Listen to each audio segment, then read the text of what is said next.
Yes. I ordered 200 bottles tonight. We not running out for nothing. Timeless music. It's the only objective. This is probably one of the most simple yet poignant hooks I've heard all year. You said, so I'm grateful and I'm blessed. Aside from that, I can figure out the rest. Absolutely. Look, I got faith tatted on my flesh. I don't take nothing for granted. Give you all that I got. God bless. So I'm grateful, and I'm blessed. Aside from that, I can figure out the rest.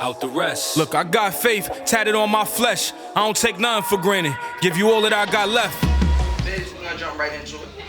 So I wanna as quickly as we can. Let's keep it down.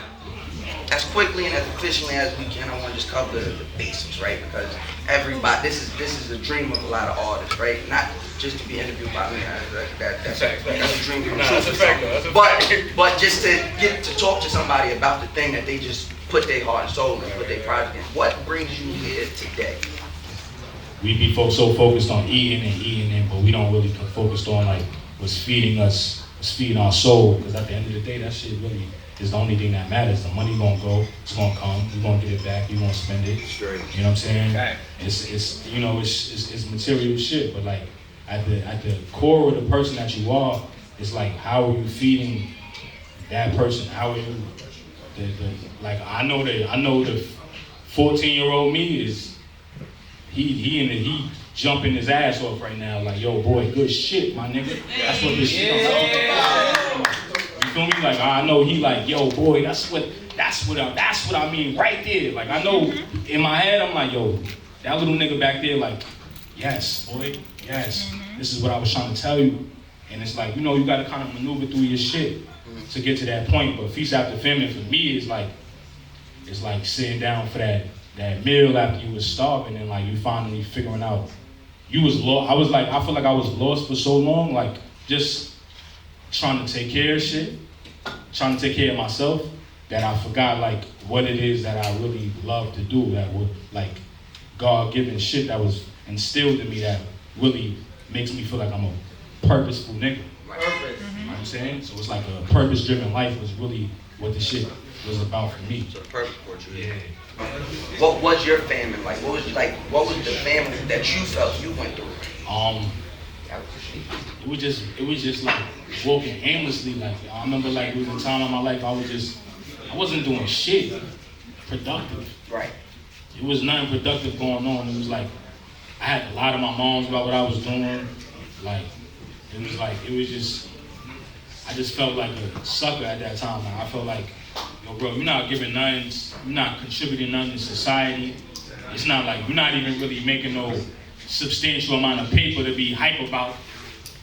So it's like, on both sides of the coin, it's like, I'm not gonna be the nigga that's, you know what I'm saying, like puffing my chest out like I got it and I'm really fucked up. So it's like, for me, it was like, I didn't feel like I was contributing nothing to the world.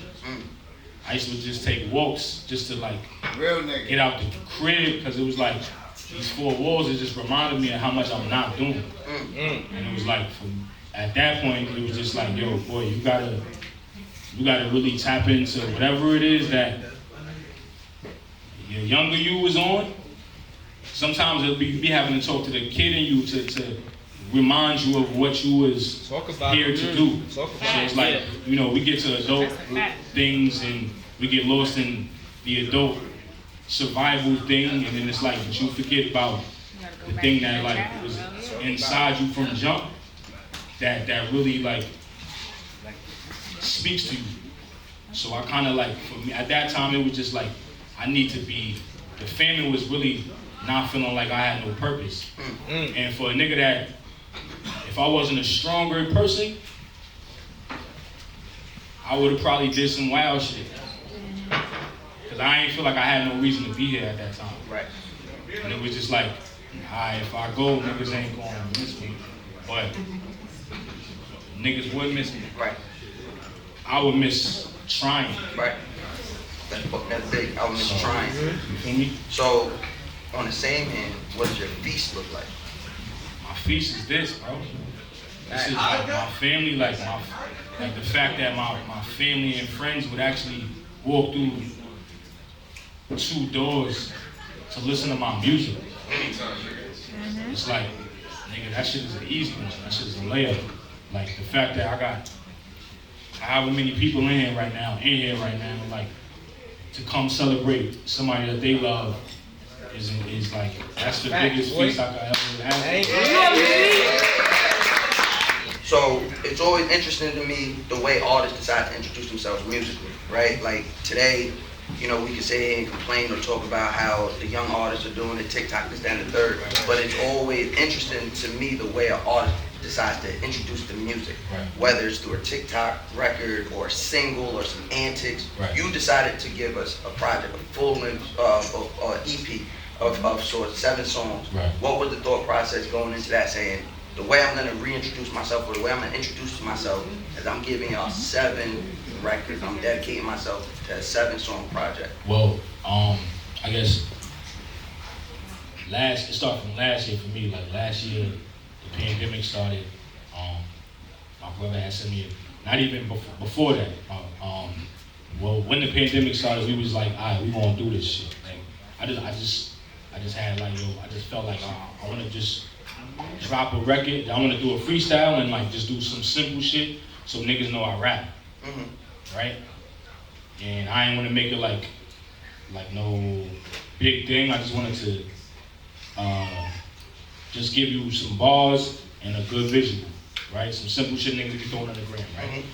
My lady was like, yo, I was trying to figure out the caption, and my lady was like, yo, my daughter was in the crib wilding, and she was like, yo, hold up, chill, because daddy trying to fix Sunday dinner for us. And I was like, alright, let's go to home. I'm like, yeah, that's cool. So the first freestyle I put out, I'm like, we just gonna hashtag Sunday dinner. It was on Sunday. We're gonna rock it out like that. Listen to black women and smoking shit.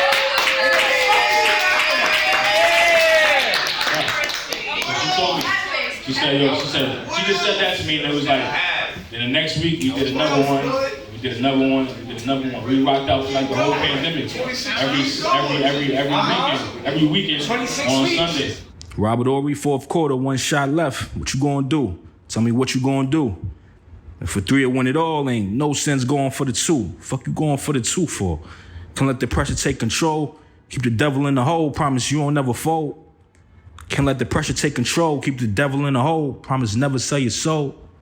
Yeah, like, you know what I'm saying? So the amount of unemployment. When unemployment was lit. That's how much unemployment be. So it was like, you know, after that, it was like, I had wanted to take a break from that shit because we was doing freestyles over the classic shits. Right. You know, niggas know by this 26 weeks in, that's half the year, niggas know, oh, son can rap. Right. Alright? Right. You can rap. Cool. What else can you do though? So now it's like I wanted to show people that not only can I rap, but it's like my thought process is this way. And I come from a class of this. And this is the era that I was raised in. Right. So I wanted that to resonate with people in a manner that they could connect with. So I felt like a 7-song project would be appropriate to get that point across. Got a cord on me, trying to make a bag stretch. My man from earlier, he said he rents 9 out that dime, and if I ain't get too far, can we do that one more time? Yeah, I'm still around, my nigga. You ready now? He need 10, but look, add another pound. Alright, say no more, and 20 I'm at your door. And there's some different food, a little stronger than before. I'm on my way, I hit my youngin' en route. Yo, boy, I got that shit that you've been asking me about. The main thing that jumped out to me when I first listened to the project before sitting down with you was 24 hours. Yeah. Because I had to know what the hell, who did you think you was sampling 24 hours? Yeah. So like to sample that on your first project, like on the first project you sample that, what was your mindset going into that? So my brother, so this shit was like really like a family affair because my man that produced it is like my son from I know him since I was 5'2". You know what I'm saying? And it's like I remember the first day he told me he said I'm gonna learn how to make beats. I'm like, alright, nigga, how you do that? Like, how you learn how to do it? Like, alright. And so I talked to him. We talked probably like 2 years ago, and I told him I'm like, oh boy, I'm back moving around. Like, you know what I'm saying, I I need something. He like, yo, I got you. I'm gonna pull up at your crib and we gonna go through some shit. He pulled up with some shits. He pulled up with like 7 joints. He was like, yo, hold on. I need you to get ready though, cause this shit gonna throw you off a little bit, but let me know if you fucking with it. And it was 24 hours to flip. I was like, whoa, what do you do with this? I'm like, yo, this is crazy, yo. And I'm like you said, this is the tab on that is high. You gotta make sure you got enough in your pockets to fuck with that. So it's like, I'm trying to figure out how to make sure that I do that shit justice. And my brother K like, yo, son, yo, what if you just was like, yo, what if you had like 24 hours to flip or some shit? Like you had to like, the shit got funky and you had to, you know what I mean? I remember I had just took a nasty one. I took a nasty L at that time. I was like, he was like, son, what if you just talk about that, nigga? You just took a mean L, bro. You almost got your head bust, nigga. You had to double back. I remember I was shit.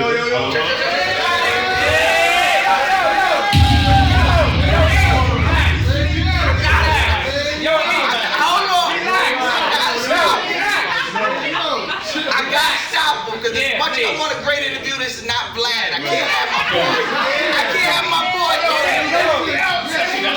No interview is worth it. So let's go a different route, right? So with the record, it was in my opinion, and I'm guessing anybody else that really know music or even movies. It's like a reimagining of the classic record. You didn't just freestyle something completely different.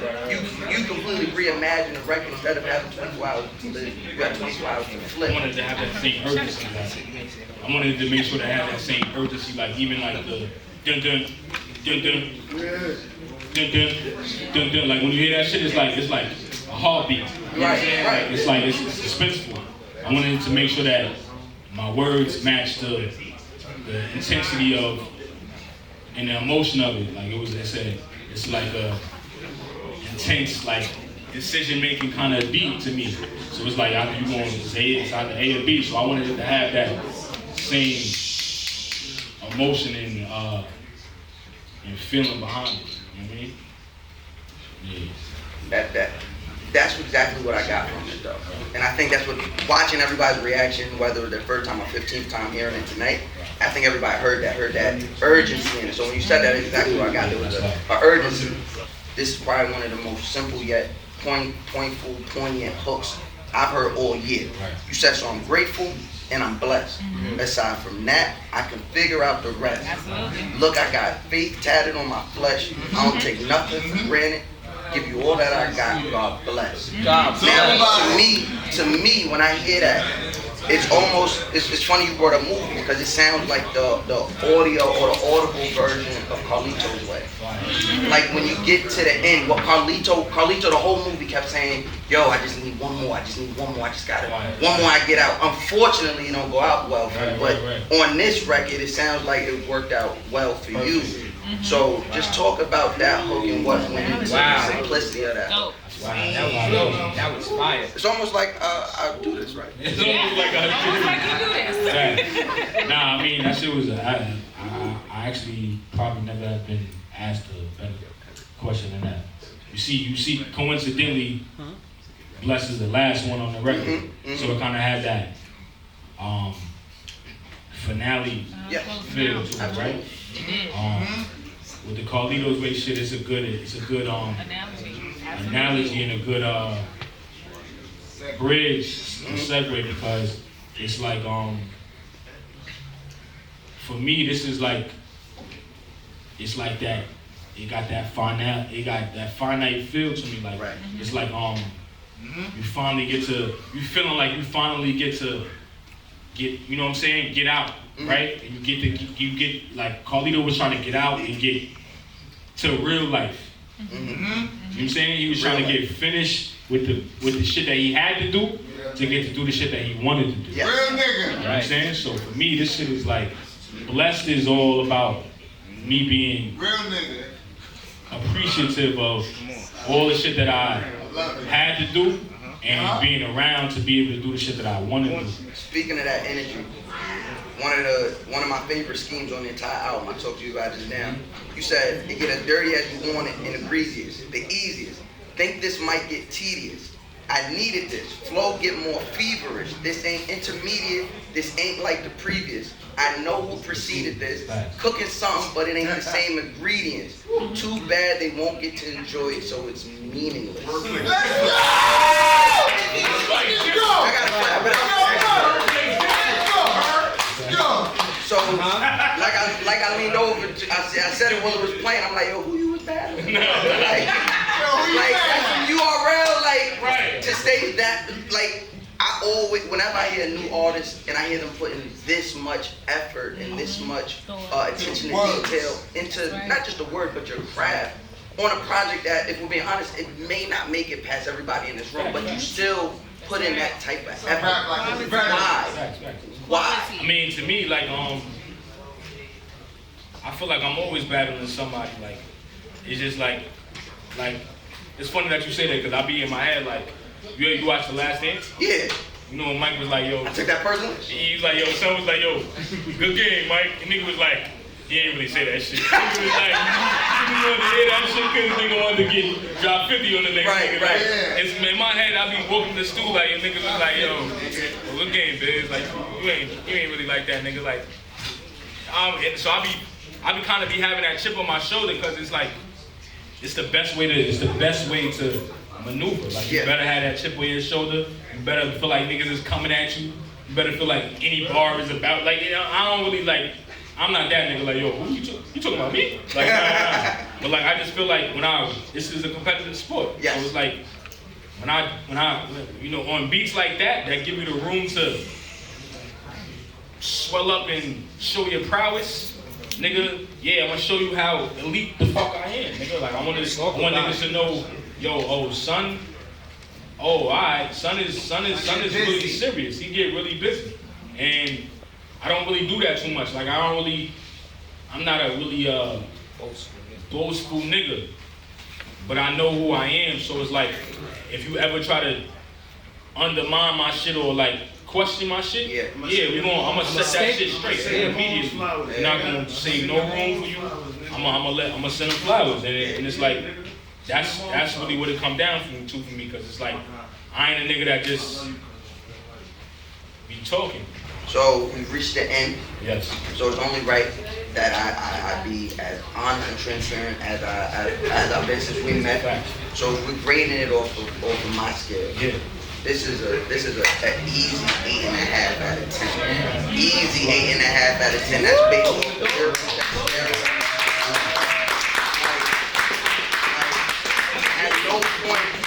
At no point before I met you and since then did I ever hit play, and I told Bane, I said, I believe it. Whatever the nigga said, I believed it. Never met you. I'm like, this nigga said the nigga made the shit with the pain, I believe it. He got the best shake in the town. You know, like everything you said, I believed it. And then meeting you and then listening with those ears, it's you never did too much, right? There was never a time where why you put 15 words in that ball like this?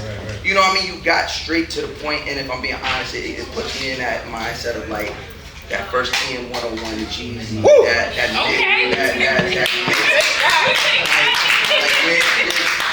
We're not doing too much. I'm just talking to you, my nigga. It felt like you put your arm around it, nigga. So if y'all haven't heard it outside today, go listen to it again when it drops. This is a easy 8.5 out of 10 for me. I was the third brother of 5, doing whatever I had to do to survive. Firstborn. I'm not saying what I did was alright. Oh, not at all. Trying to break out of the ghetto was a day. Alright. Straight out of Brooklyn. Cool little nigga named Busy. Raised in the 90s, got a lot of game with me. A lot the same with me, but a lot that changed in me. Life will do some things to you, got a lot of pain in me. Pardon me if I'm learning to cope. Lord got me through this maze, I do certainly hope. Calculating this jump like they turning the rope. But my math good enough, I never turn to the folks, I promise you that.